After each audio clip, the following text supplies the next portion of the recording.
In April 1992, a single newspaper column in Mumbai quietly asked a question that would erase billions from India's markets.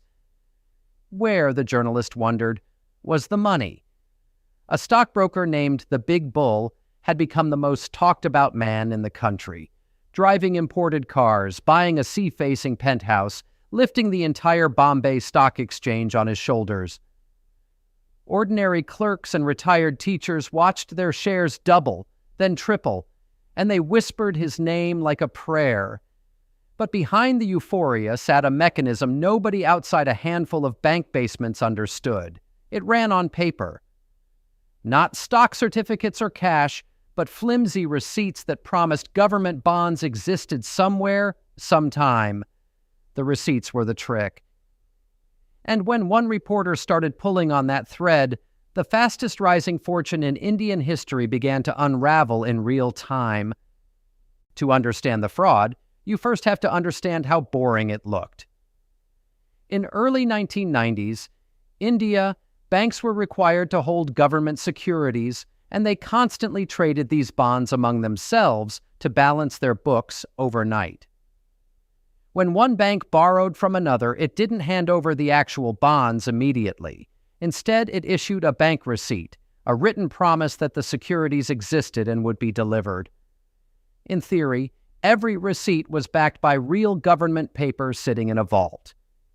In practice, the system ran on trust, handwritten ledgers, and men who processed transactions half asleep at midnight. Our central figure, a former jute mill worker turned broker, understood something profound about this sleepy plumbing. If the receipts were trusted without checking, then a receipt for bonds that did not exist was, functionally, free money. He simply had to become the middleman everyone relied on. He was not born to Wall Street. He had sold hosiery, sorted diamonds, worked a cement dealership, and once swept the floor of a brokerage before deciding he belonged on the other side of the desk. That biography mattered. He carried a chip and a hunger, and he spoke about money with a preacher's conviction, telling anyone who listened that Indian stocks were absurdly cheap and destined to soar. Some of that was genuine belief. He truly thought a liberalizing economy would explode upward, and in a strange way he was right about the direction and catastrophically wrong about the method. He decided he would front-run the future with borrowed banking money. His genius was not analysis. It was recognizing that the gatekeepers guarding billions had no idea their own gates were open. Here's the trick, stripped to its bones. He positioned himself between two banks. Bank A wanted to lend money short-term against securities. Bank B supposedly held those securities. He arranged the deal, and the cash meant to move from one bank to another instead flowed through his own account for a day, 2 days a week.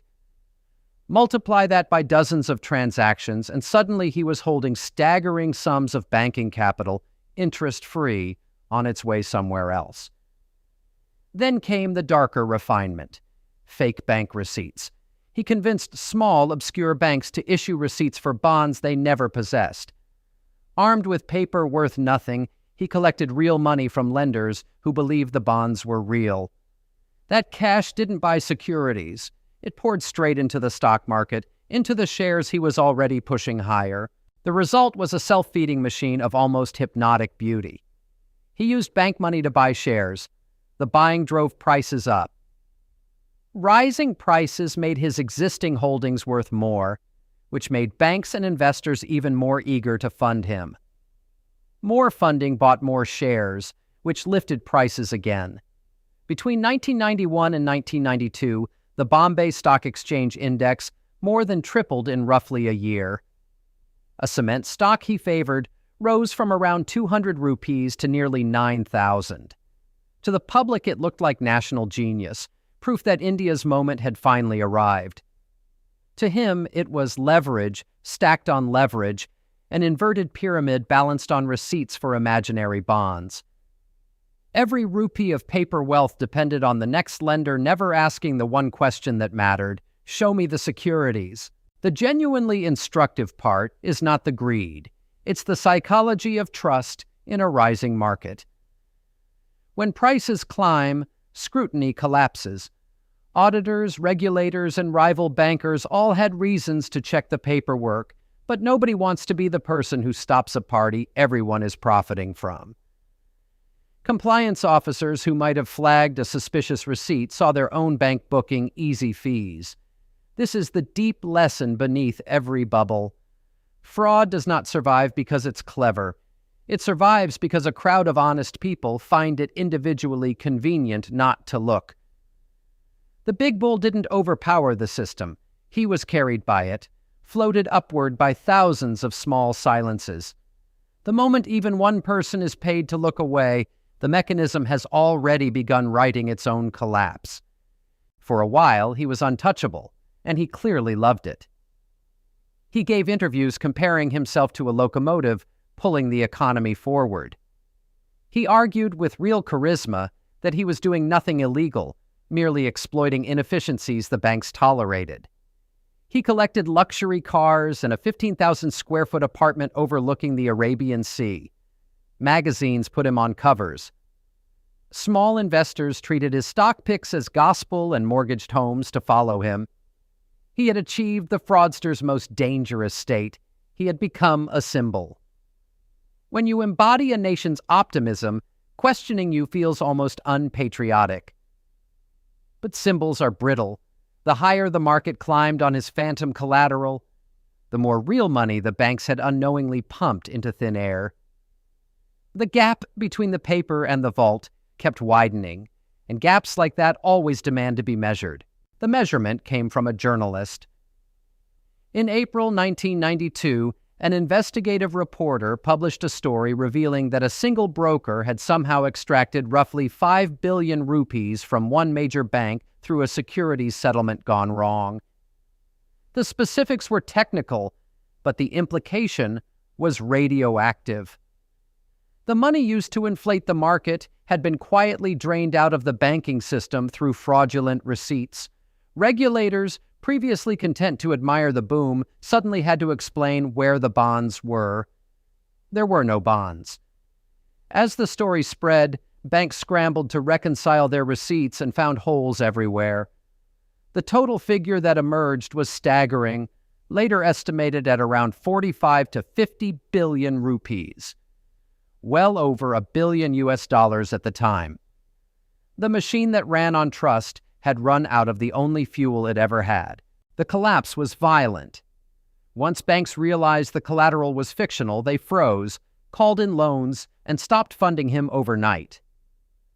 Without fresh money flowing in, the shares he had pumped had nothing beneath them. The Bombay Stock Exchange index cratered, wiping out an estimated $100 billion in market value in the following months. Ordinary investors, the teachers and clerks who had believed, were financially gutted. One bank chairman connected to the scandal died by suicide. Investigations multiplied, arrests followed, and the big bull was taken into custody. His phantom empire converted into hundreds of criminal and civil cases. The man who had personified a country's hope became the face of its most humiliating financial betrayal.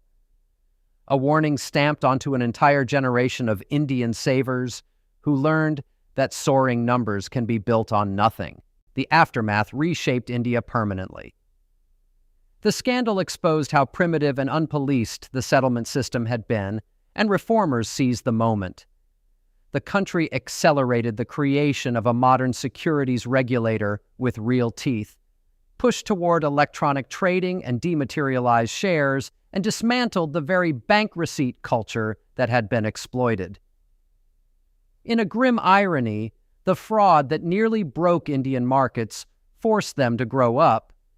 The paper receipts vanished into digital records that could actually be verified.